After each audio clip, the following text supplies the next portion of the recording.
Clash of the Classics. Hey everyone, welcome back to Horsepower for an Hour. It's an all-new week. Thanks for hanging out with us.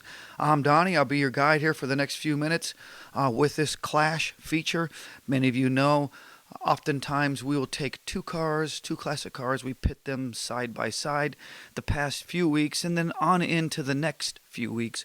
We're going to change it up just a bit. We're going to flip the script. Rather than looking at two cars, I want to spend some time just looking at one particular model. It gives us a little better opportunity not to have to divert our attention to another platform. Today it's all about the 1968 Pontiac GTO. And we've talked about the GTO many times. In fact, we've done many articles and interviews over the course of our radio program since back in 2010.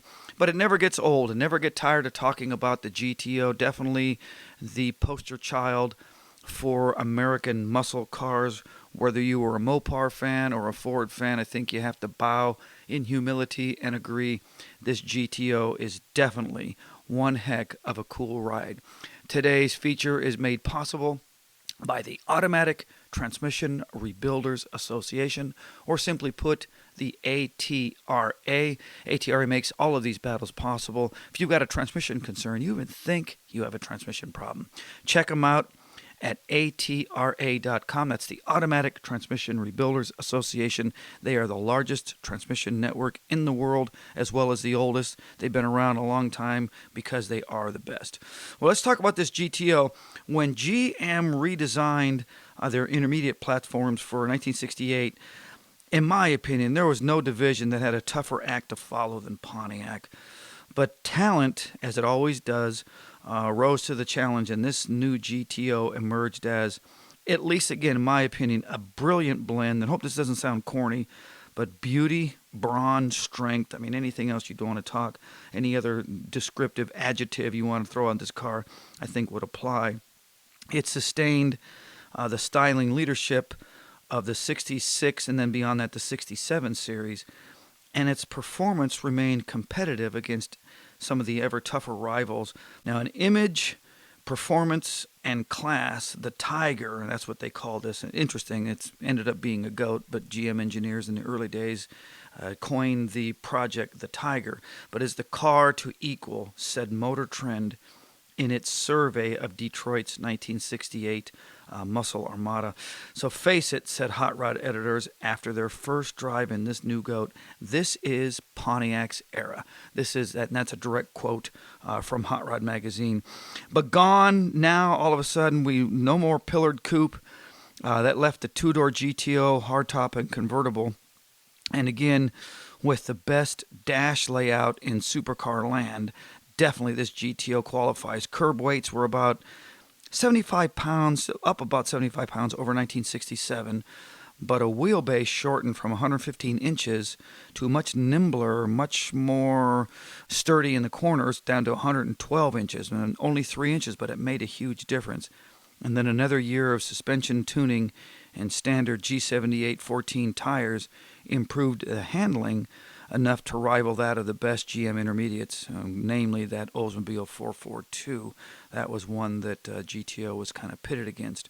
But nothing rivaled the GTO's new energy-absorbing Endura bumper, which was kind of molded and color-keyed to form this all-new kind of a clean nose look. A lot of you guys remember they got away from that big chrome bumper in favor of a more blended look. A lot of people didn't like it. A lot of guys said the 67 was the last year of the uniqueness of the GTO, and while I might be inclined to agree with that at some level, this 68 definitely nice, and we have a number of images here on our YouTube channel where you can kind of look at this 68. In fact, if we could, I will appeal to our editing department.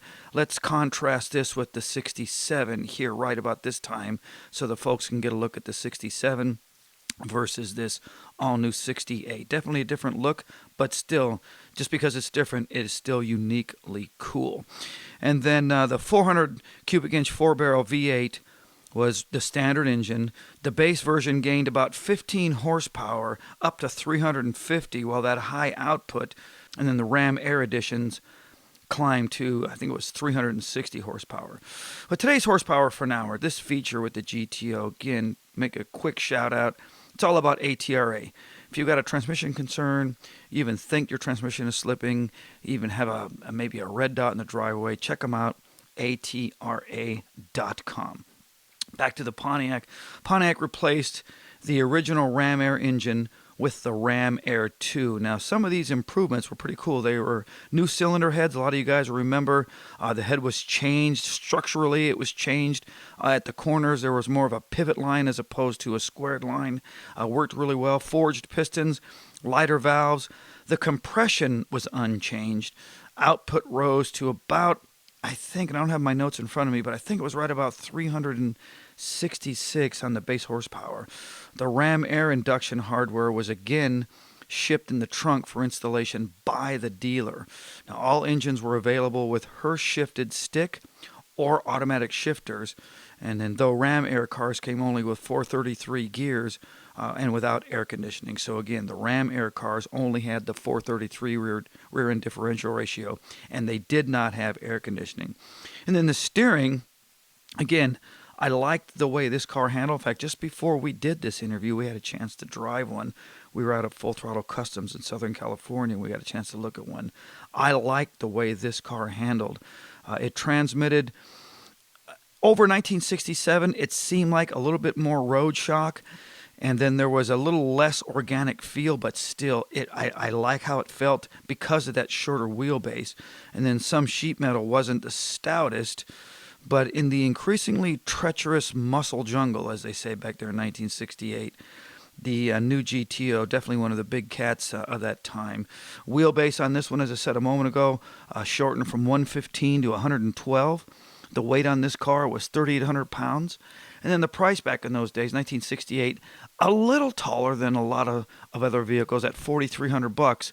But this car sold well. I mean, I think Pontiac sold right at about 12,000 of these cars in 1968 for the new body design, which they thought would be different with some of the enthusiasts, went over well. 400 cubic inch displacement engine, had that Rochester 4-barrel carburetor. Compression ratio right at about 11 out of 1. In fact, it rolled in specifically at 10 3/4 to 1. Horsepower was 360, and then the torque, 445 pound-feet. I mean, heck of a lot of low-end grunt. Car was a lot of fun to drive.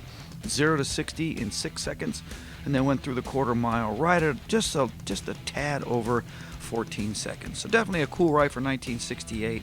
I've always liked this car. Again, some of you folks who were partial to the 67 may disagree because the front end was vastly different. I mean, there's no question about it. They did make some changes, but I like the car. I'm a big fan of this ride. Love to hear what you guys have to think. Drop us a note here on our YouTube channel or head on over to horsepoweronline.com. Let us know what you think there. It's been a blast hanging out with everybody. I'm Donnie. We'll see you next week.